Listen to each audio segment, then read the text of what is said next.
Hey guys, Steven here, Fanatic Perspective. So I'm going to lay this clip on top of a conversation I had with Tarek last week regarding the Quinn Ewers NIL decision.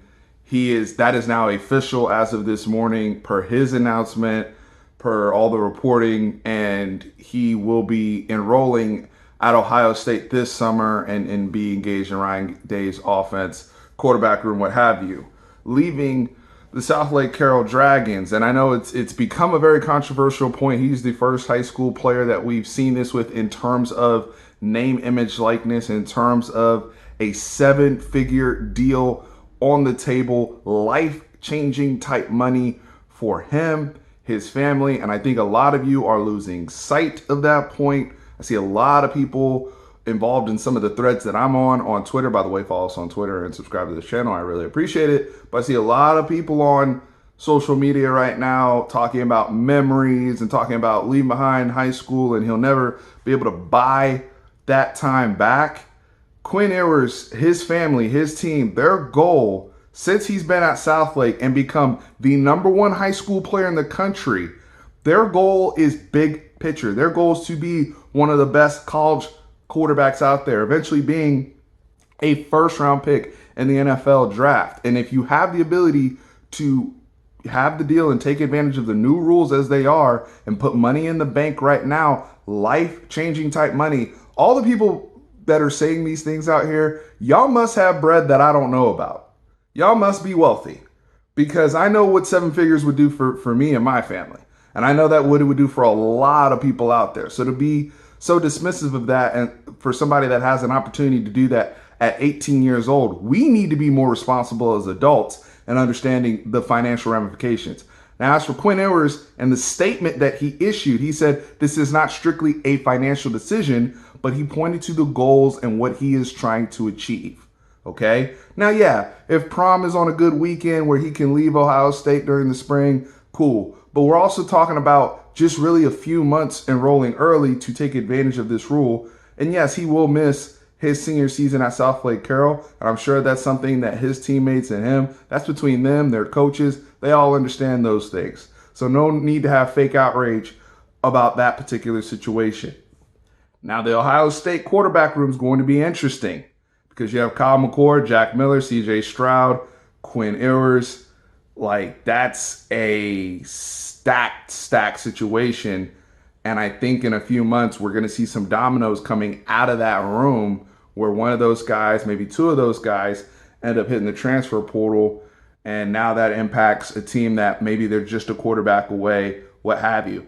Stay tuned there. We'll continue to cover it. This story is monumental, historic from a big standpoint. But we'll, like I said, we'll continue to cover on the channel. This is just to be on top of the conversation I had with Tarek. Go check that out. Make sure you follow on all socials. I appreciate y'all. You to the SEC, but Yeah. just this historical time, this historical landscape that we're in. You know, you see the Quinn Ewers news today. I know you personally were a huge fan and advocate for the recruitment of Quinn Ewers. So just your reaction to that news about him possibly leaving early his senior year of high school to go and enroll at Ohio State over the NIL rules. Yes, I am the unofficial president of the Quinn Ewers fan club, so you're right on there. I was blindsided, as I'm sure everyone else was. I was expecting Ewers to come back, go back to South Lake Carroll, and finish off what he started last year. You know, very obviously, South Lake Carroll was blown up by Westlake there, but they still have a very good team, so you have another chance to make another run at it. Then he goes to Ohio State. It's I think that if I were him, I would take the money and go. You Sure. you have nothing.